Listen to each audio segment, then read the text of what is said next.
Baik, ini kita lanjut ke pertanyaan selanjutnya ya. Siap. Ya, ini ada dari Resma. Bagaimana caranya kita sebagai penulis bisa membuat pembaca tertarik, terutama ada kalangan anak tingkat SD kelas 4 sampai 6 atau pada kalangan anak SMP. Karena pada tingkat tersebut anak-anak sudah jarang membaca berita. Bagaimana cara agar mereka bisa tertarik dan mencerna berita tersebut dengan baik? Ini mungkin maksudnya berita yang terkait dengan anak-anak ya sebagai pembaca. Ya. Bagaimana ini cara? Jadi kembali lagi ke kedekatannya tadi, Ya, misalnya, tapi harus dicek lagi anak SD itu sudah ini sudah terbuka nggak soal berita-berita di media massa seperti itu.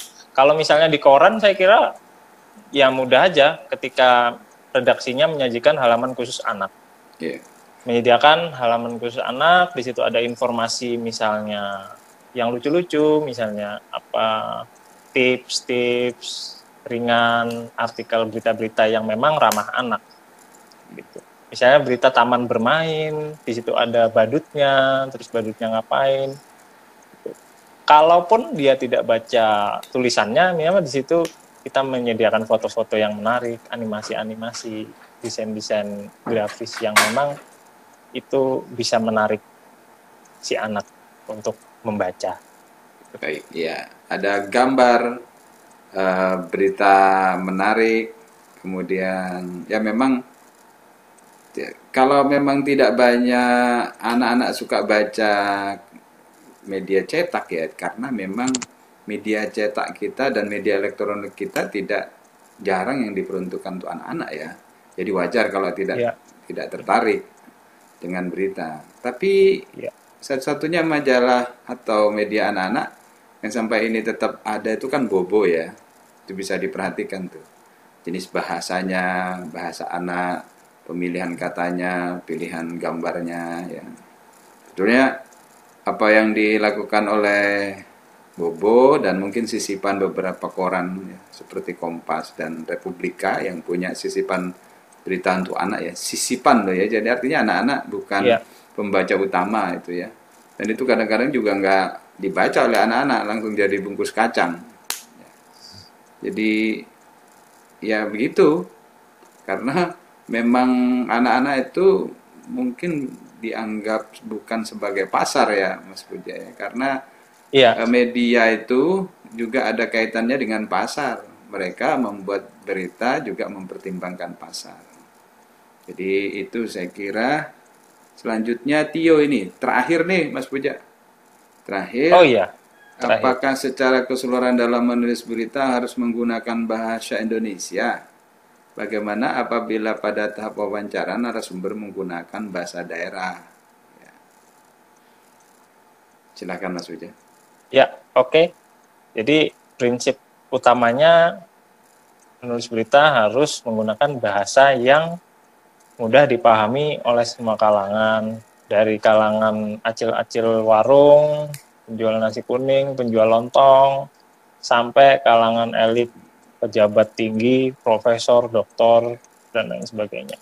Kalau kita cuman menggunakan bahasa-bahasa, misalnya bahasa-bahasa yang susah dipahami oleh masyarakat bawah, ya berarti nanti kita kehilangan pembaca dari kalangan itu. Gitu. Kemudian soal apa tadi Pak? Soal bahasa daerah. Oh iya, bahasa daerah. Kalaupun terpaksa menggunakan bahasa daerah, ya nanti kita jelaskan lagi itu artinya apa. Misalnya ulun, tapi kalau itu tidak terlalu signifikan, ya seringkali saya juga membahasakan ke bahasa Indonesia aja. Yang penting kita tidak mengubah makna gitu. Ya. Kecuali itu memang berita yang benar-benar berkarakter, berita yang memang penting, dianggap penting, ya kita tulis dengan bahasa Banjar lalu kita artikan ke Indonesia. Tapi kalau beritanya biasa-biasa aja dan tidak terlalu artinya bahasa Banjar di situ tidak menguatkan beritanya, ya saya ubah aja. Ya, oke. Bahasa utama dalam menulis berita yang akan kita lakukan dalam mata kuliah ini adalah bahasa Indonesia. Kalaupun wawancaranya nanti dalam bahasa daerah, harus tetap diubah dalam bahasa Indonesia.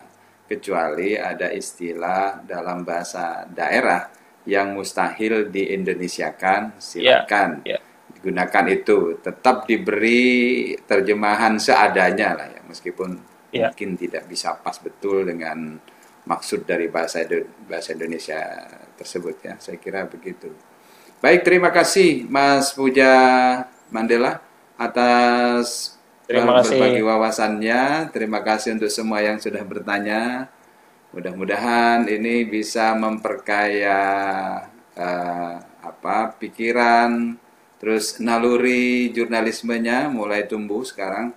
Setelah tahap ini, Anda harus sudah mulai memikirkan berita apa yang harus saya tulis. Kalau Mas Puja dengan apahabar.com punya proyek tentang berita, bolehlah diundang kawan-kawan yang ada di sini. Mas Puja bisa dikontak di Facebooknya Puja Oh Mandela iya, atau di Instagramnya Puja Mandela ya. Bisa dihubungi di sana. Jadi kalau Anda punya berita, ingin latihan berita untuk menulis untuk apahabar.com, silahkan. Mungkin bisa ya, Mas? sangat bisa Pak, sangat bisa. Jadi kita menerima berita-berita dari kontributor. Seringkali mahasiswa juga ngirim ke saya. Ketika beritanya layak, ya bisa saya tayangkan. Alhamdulillah. Kemudian ini satu lagi, mumpung belum lupa. Jadi sebelum teman-teman nyari berita, tolong bikin perencanaan. Nah, iya kan? Mau bikin berita apa Ya, gitu. bukan hanya Nah, guru yang nanti. harus menyiapkan RPP ya, Mas Puja. Iya, Iya, jadi wartawan itu juga. penting sekali. Itu penting sekali. Jadi mulai setelah Zoom ini selesai, langsung tulis perencanaannya. Tulis aja perencanaan A, B, C, D, mau bikin berita apa, nanti tinggal dipilih mana yang paling menarik, itu yang dikejar. Nah, bikin Oke. pertanyaan-pertanyaannya Ya. gitu. Ya, masa pandemi ini banyak berita ya, dan semua berita tidak tidak selalu bisa ditangkap oleh keterbatasan media yang ada di daerah kita. Ya, Mudah-mudahan dengan pertemuan ini eh, hapahabar.com bisa kebanjiran berita dari kalian, dan itu portofolio yang berharga jika Anda memang menginginkan nilai ekstra. Tapi kalau ingin nilai biasa-biasa saja ya silahkan tidur selama pandemi ya. Dan terimalah nilai itu apa adanya. Jangan minta nilai ekstra ya.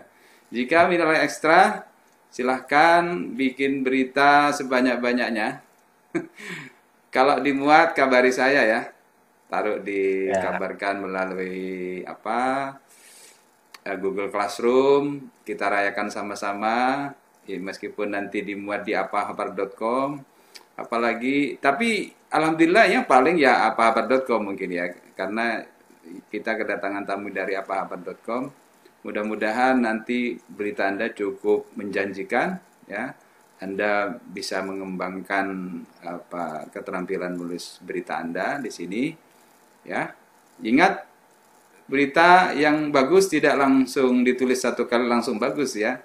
Itu perlu latihan terus-menerus, mengasah cara membuat perencanaan, mengasah kepekaan membuat angle, mengasah menemukan nilai berita, mengasah membuat judul yang baik. Itu perlu latihan.